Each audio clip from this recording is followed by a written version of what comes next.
আসসালামু আলাইকুম রহমতুল্লাহ।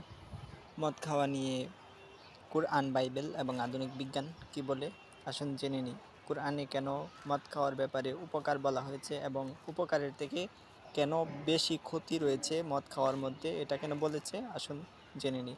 কুরআন কারিমে বলা হয়েছে, হে রাসূল সাল্লাল্লাহু আলাইহি ওয়াসাল্লাম, লোকেরা আপনাকে মদ ও জুয়া সম্পর্কে জিজ্ঞাসা করে, বলুন উভয়ের মধ্যে আছে মহাপাপ এবং মানুষের জন্য উপকারও, কিন্তু এগুলোর পাপ উপকার অপেক্ষা অধিক।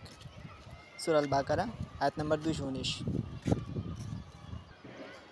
এছাড়াও মদ খাওয়াকে নিষিদ্ধ করা হয়েছে কোরআনে সূরা আন-নিসা আয়াত নম্বর 43। এখানে বলা হয়েছে, ইয়া আইয়ুহাল্লাযীনা আমানু লা তাকরাবু সলাতা ওয়া আনতুম সুকারা, অর্থাৎ হে মুমিনগণ, নেশাগ্রস্ত অবস্থায় তোমরা নামাজের নিকটবর্তী হয়ো না।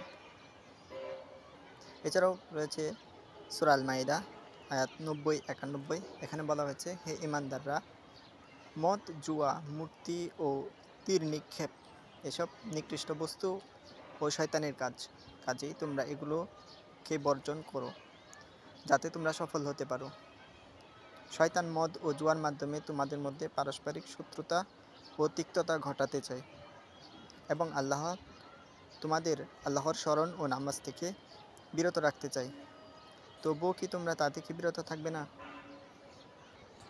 আর বাইবেল অনুযায়ী বাইবেলে বলে মদ্যপায়ীদের সঙ্গী হয়েও না।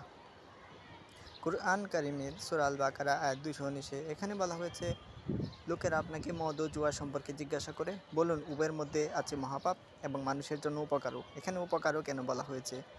কারণ এর পেছনে অবশ্যই একটা কারণ, সেটা হচ্ছে বৈজ্ঞানিক কারণ। সেটা কি?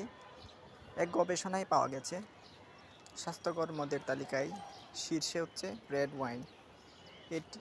এতে এক অ্যান্টিঅক্সিডেন্ট ভরপুর, যা শরীরের কোষকে ক্ষয়কে রক্ষণ করে, অর্থাৎ ক্ষয়রোধ করে, এবং এতে রয়েছে পলিফেনল, যা হার্টের জন্য স্বাস্থ্যকর। রেড ওয়াইন মস্তিষ্কের স্বাস্থ্য, হাই ও কার্ডিওভাস্কুলার রোগের জন্য উপকারী। এক ধরনের মদ রয়েছে যেটাকে বলা হয় কার্ডিওভাস্কুলার টাকিলা মদ, যেটা শরীরে ক্যালসিয়াম বাড়ায় এবং হাড়ের ক্ষয় রোধ করতে পারে। এটি খুবই